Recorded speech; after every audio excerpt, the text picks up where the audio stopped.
في ناس بتدمر علاقات وبتخرب بيوت وبتقطع 10 سنين بسبب كلمة اتقالت لهم في ودنهم، بسبب حد قال لهم بس كده مجرد رأي أو نصيحة أو أي حاجة وهو مش أهل للكلام ده، من غير بقى ما بيسمعوا رأي العقل والمنطق أو يدوروا أو يبحثوا، أو من غير حتى ما يسمعوا من الطرفين لو بيتكلم عن علاقة بين اتنين، ومن غير أي حاجة خالص وبيروحوا يتصرفوا. دول اسمهم الناس الودانية. تمام؟ يعني إيه ناس ودانية؟ ناس ودانية دي يعني بيسمعوا الكلمة بيصدقوها فورا وبيخزنوها وبيبنوا عليها اي موقف جاي وبيتصرفوا كانها حقيقه مطلقه، من غير بقى ما بيتحقق ولا بيفكر ولا بيعدل الموضوع كده في دماغه، ودانهم شغاله بس للاسف عقلهم لا. المشكله فين بقى؟ المشكله ان مش كل اللي بيتقال بيبقى صح، ومش كل اللي بيتحكي بيبقى بنيه نظيفه يعني بحاجه كده كويسه، ومش كل اللي بينقل الكلام بيبقى قصده خير للاسف. يعني في ناس بتحرض، بتوقع، بتكذب، بتضخم او بتكبر المواضيع او بتنقل نص الحقيقه وبتسيبك مش شايف النص التاني. والودني بقى بيكمل الجريمه كلها، بياخد كل اللي قدامه في الخلاط ويبني موقفه بشكل او باخر. طب الصح يمشي ازاي؟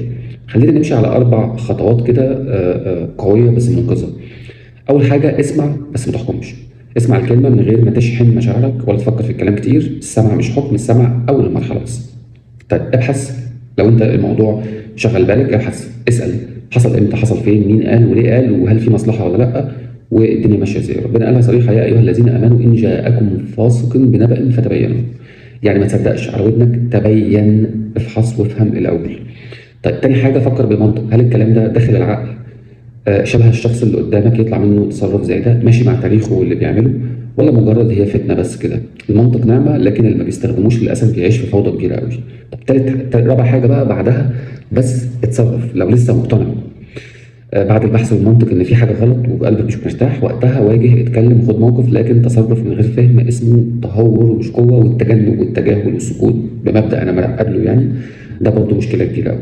طب امثله بقى بنشوفها كل يوم: بيت بيتخرب علشان ودن صدقت، واحد حاقد عمال يوقع بين زوج وزوجة وما اكثرهم في الزمن ده، صداقه انتهت علشان كلام من غير اي دليل، شغل باظ علشان موظف نقل كلام ومدير صدق ومن غير ما يسمع من الطرف الاخر. الحقيقه اللي لازم تتقال: اكتر ناس بتستفيد من الناس الودانيه هم اصحاب الفتن، واللي بيحبك بجد ما يحطكش في موقف تبقى خصم لحد من غير اي دليل يعني.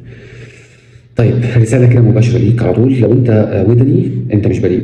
تمام؟ كل موقف خدته ظلم بسبب السمع ليك فيه مسؤولية. العقل اتخلق علشان يفلتر مش علشان يركن وتلغي عقلك تماما.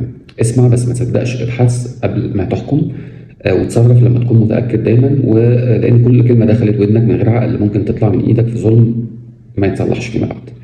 لو شفت نفسك او غيرك في الكلام ده يبقى الحلقة دي لازم تتشارك. اشوفكم دايما على خير.